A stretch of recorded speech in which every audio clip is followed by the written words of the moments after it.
Hi everyone, and welcome to this short video which is to help you to unpack the first assessment task in 10449, which is the critical reading.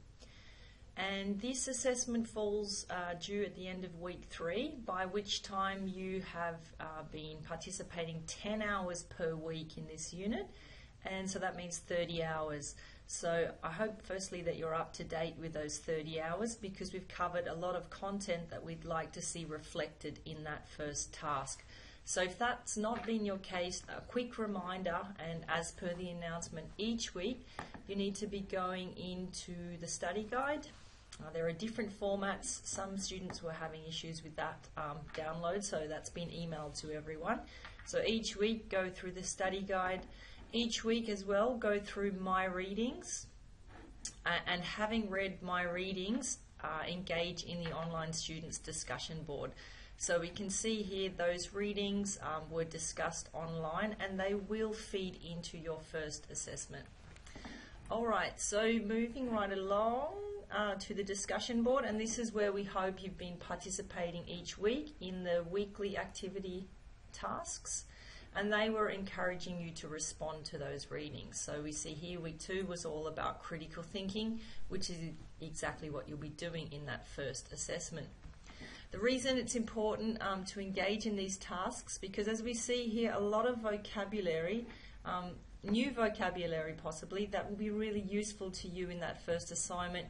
You may well suggest that your author is using anecdotal evidence, and you might give proof of that, or you will need to give proof of that. So this is all important, all those weekly tasks in terms of preparing for the assignment. So let's get to that first assessment task, and it's here. We go to assessment folder 1, and the first thing to do is open the task instructions, which is coming up as a Word document. And so it says critical review, 500 words, worth 20%, and due week 3, Sunday. It's a critical reading activity which is focusing on those topics of week 1 to 3 that you've been discussing online and you've been encountering in our tutorials each week. So you need to select one of the newspaper articles. We'll go back to those 3 in a minute. And you need to do 3 things in 500 words, so it's not that long. You need to find out what issue that article discusses. You need to look at the framing of the issue. This was dealt with in the reading in week 2, framing, and was also discussed in the week 2 tutorial. And this is the focus of the online task for week 3, talking about how persuaded you are by the evidence. Okay, so there's further details about each of those 3 points that you need to address. And we see on the right hand side here are the rubric, the marking criteria, how you will be marked in that task. Alright, so what we need to do is choose one of those 3 newspaper articles. Just before I do so, let's have a look at what we are aiming for when we submit this task. So this is the exemplar on the learning site, and it's great to follow those exemplars. The layout is correct and what we would like to see, and this assignment did quite well. Okay, so we see here at the top of the page the reference, and that's been referenced correctly as per a newspaper article. We see the title of the critical review or the article here. I see those 3 headings here. Identify the issue discussed, how does the article frame the issue, and the last one, are you persuaded by the framing of the issue? If we are just quickly to go back to the task, it does give slightly more information.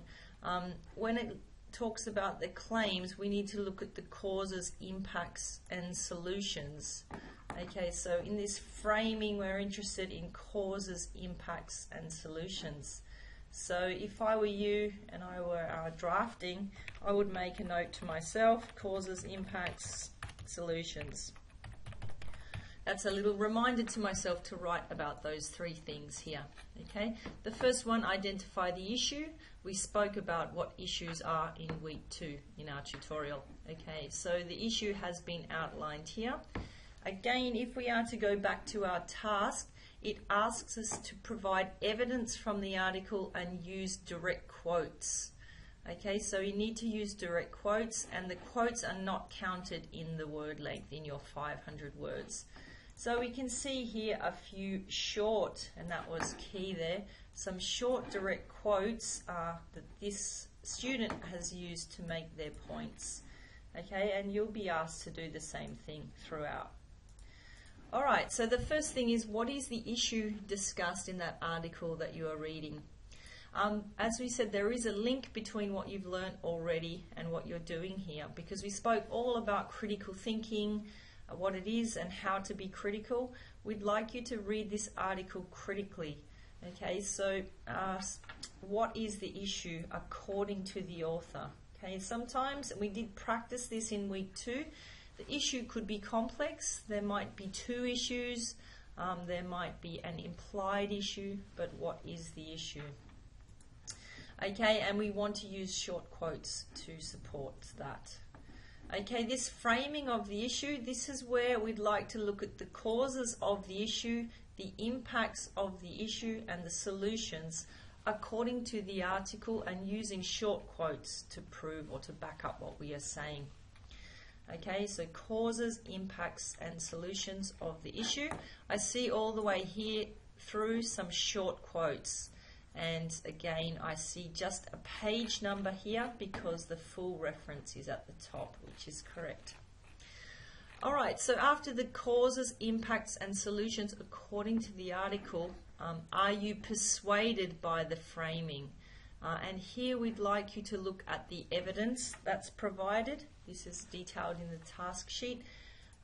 So what kind of evidence is provided, and is it persuasive? Why or why not?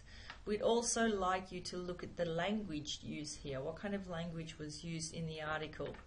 If you want to argue here that this newspaper article was not persuasive, you need to back up and say why it was not.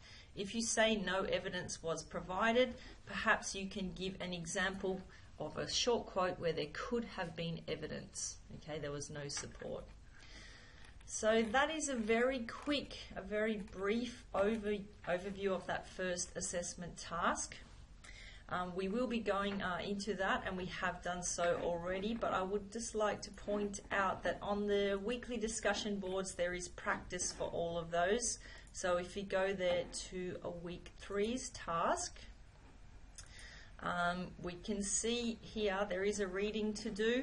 And there is also the reading from week 2. We would like you to use that to respond to in order to practice that part 3 of the assignment. So you see here this has been pasted from the exemplar. Okay, and we would like you to practice that using the article that you were given to read back in week 2. Okay, and you'll find that here. So week 2, this one, that's the one we're using to practice. Alright, so the last thing to do, or perhaps the first thing to do once you've caught up to date, is to go in and select your article. Okay, so I'm going into assessment 1 and I'd like to select the article. Some people have said it's asking me to subscribe to the Daily Telly. You don't need to do that, and you don't need to pay money to do so. And you see the instructions here. If the article does not work, please type the heading into Google. Okay, so I'm simply going to paste, which has not worked, 1 second. I'm just going to copy that into Google. I only want the title, and I don't want this header at the start. So just let's put in this. Okay, varying degrees of climate change idiocy, the story, and we can see it here. Okay, and that's how you can get to those articles without needing to pay money to subscribe. You don't need to do so. Okay, so that is what you need to do for assessment 1. As I've suggested to you, it really is bringing together the content from the course so far, and it has been practiced already in your tutes, and week 3 sees another practice at that task, obviously using different articles, but still practicing the skills required. So hopefully that starts to make sense, and that's an overview of your first assessment task. If it's still unclear, My contact details are here, so please do email and please get in touch and we can speak more about this. And I look forward to seeing you in our tutorial this week, week 3. Bye everyone.